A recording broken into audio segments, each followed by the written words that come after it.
Good morning.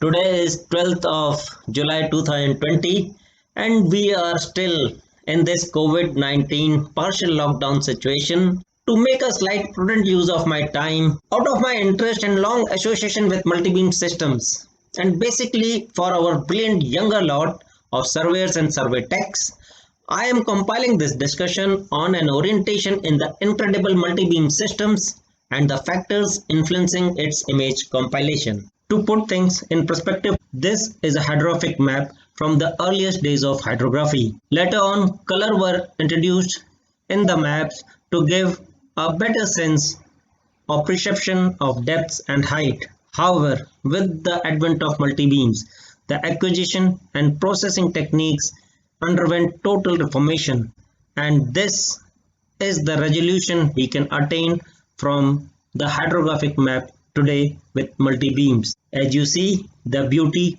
lies in the detail. This is just me sharing my information, training and experiences. I had a good fortune of being a part of Rajon 7125 training in Gravesend with Port Authority of London a few years back. And I have also taken references from this incredible book, Echoes and Images by Mark W. Aronson. This book was sent to me by Konsberg in appreciation of an article on my experiences on a project with sector scan sonars.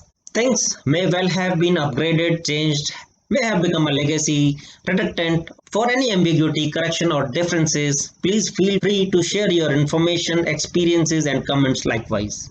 Multi-beam systems can broadly be categorized into two: interferometric and beamforming. Interferometric sonars are referred to as phase differentiating bathymetric sonars or PDBS systems, which basically determine angle as a function of travel time, while beamforming uses cross-mill technique to measure travel time as a function of angle.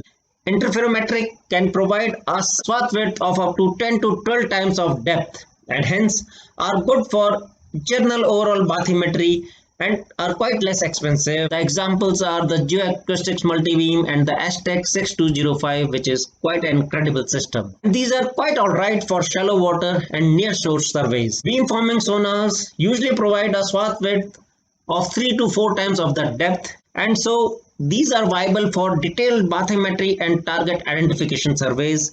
The prominent examples are Raison and Konsberg Simrid. These are awesome for higher depths and deep sea surveys. The deep sea hull mounted transducers are enormous in size and it's quite an exciting task to mobilize them and work on.